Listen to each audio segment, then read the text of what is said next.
like the kitchen. It's the heart of the home. I don't show them the house at this point. I'm just simply trying to make them comfortable. Because more than being a prospect, they are a guest, right? Make them feel comfortable and allow them to be a guest in your beautiful home. If you're talking to them as you're doing this, you'll hold their attention. Now, somebody may get distracted, and you get the touchy-feely ones, right? The ones that have to open the refrigerator. Why do they do that? You know, they all have to open the refrigerator, right? Or they're touching the cabinets, or they're asking you questions. I mean, answer the questions, but you're not to demonstrate and tell them all about how wonderful you are. You're not there yet. I like to keep my registration cards, and I do this old school. Are any of you doing the electronic registration thing? Are you guys doing that yet? You aren't? All of yours are electronic registrations? Oh, and then they're entered. Okay, yeah, I'm still old school. I like to write and take notes. I keep those in there, and I just pull them out. And after I've introduced myself and they've introduced themselves to me, one of my first questions is, would you mind if I take a few notes? I don't just start writing. Would you mind if I take a few notes? And I take those notes on my registration card.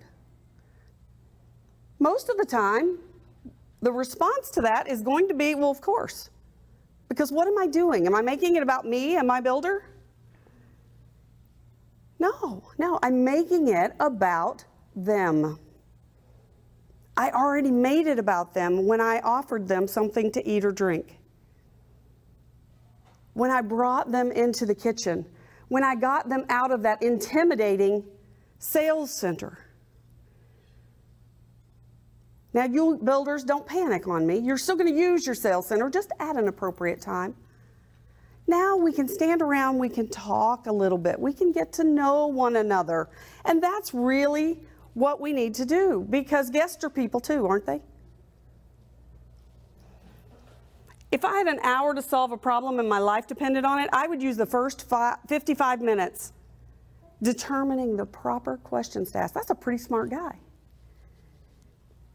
Everybody know who that is? Albert Einstein? Can't miss the hair, right? It's a pretty smart guy.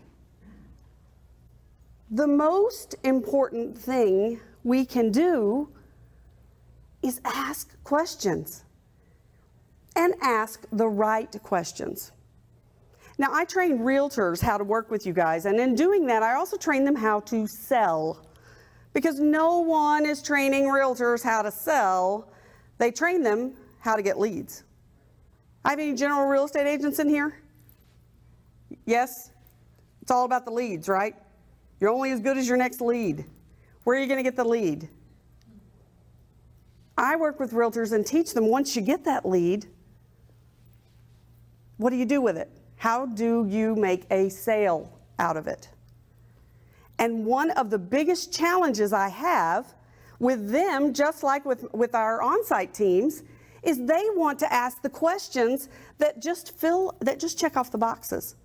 For them, it's the MLS form. Want to spend, sound like familiar questions?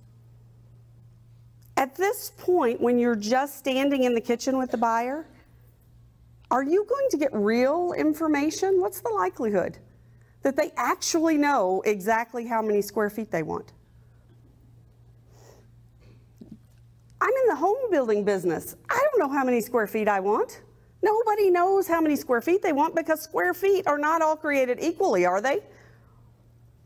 We've all been in that 1,800 square foot floor plan that lives like a 2,400 square foot floor plan, and vice versa, right? All square footage is not created. So why do you want to be Alice in Wonderland and go down the bunny hole?